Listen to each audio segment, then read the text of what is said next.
वसई विरार परिसरात खैर तस्करांनी पुन्हा एकदा डोके वर काढले असून भाजीपाल्याची वाहतूक करत असल्याचे भासवून खैराच्या लाकडांची तस्करी करण्याचा एक धक्कादायक प्रकार उघडकीस आलाय।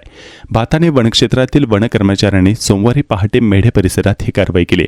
सुमारे 7 ते 8 किलोमीटर पाठलाग करून अवैध खैर वृक्षांची वाहतूक करणारा टेम्पो जप्त करण्यात आला असून अंधाराचा फायदा घेत चालक पसार झाला। वसई पूर्वेच्या मेढे परिसरातून खैर लाकडाची बेकायदेशीरपणे वाहतूक होणार असल्याची पक्की बातमी वन विभागाला मिळाली होती। या माहितीच्या आधारे वन अधिकाऱ्यांनी परिसरात तातडीने विशेष नाकाबंदी तैनात केली।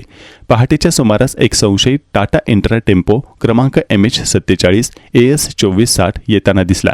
वन कर्मचाऱ्यांनी इशारा करूनही चालकाने टेम्पो न थांबवता त्याचा वेग वाढवून पळ काढण्याचा प्रयत्न केला। वन कर्मचाऱ्यांच्या पथकाने भरधाव वेगात पाठलाग करून टेम्पोला रोखले, मात्र चालक अंधाराचा फायदा घेऊन पळून गेला। जप्त केलेल्या टेम्पोची झडती घेतली असता वर भाजीपाला आणि खाली बेकायदेशीररित्या खैर लाकडाची वाहतूक सुरू असल्याचे निष्पन्न झाले। या कारवाईत 1.284 घनमीटर एकूण 77 ओंडके खैर जातीचे लाकूड, ज्याची अंदाजे किंमत 14,892 रुपये आहे, तसेच टेम्पो असा मुद्देमाल वन विभागाने ताब्यात घेतला आहे। ही कारवाई डहाणूचे उपवन संरक्षक निरंजन दिवाकर आणि मांडवीचे उपविभागीय वन अधिकारी अमित भोसले यांच्या मार्गदर्शनाखाली करण्यात आली। यात भाताणेचे वनपरिक्षेत्र अधिकारी मनीष महाले, वनपाल RS माळगावी, VG राख, NB खुळपे तसेच वन संरक्षक SS पवार, LL हमरे, DN सावरा व वनमजूर चंदन खानिवडेकर यांच्या पथकाने मोलाची भूमिका बजावली।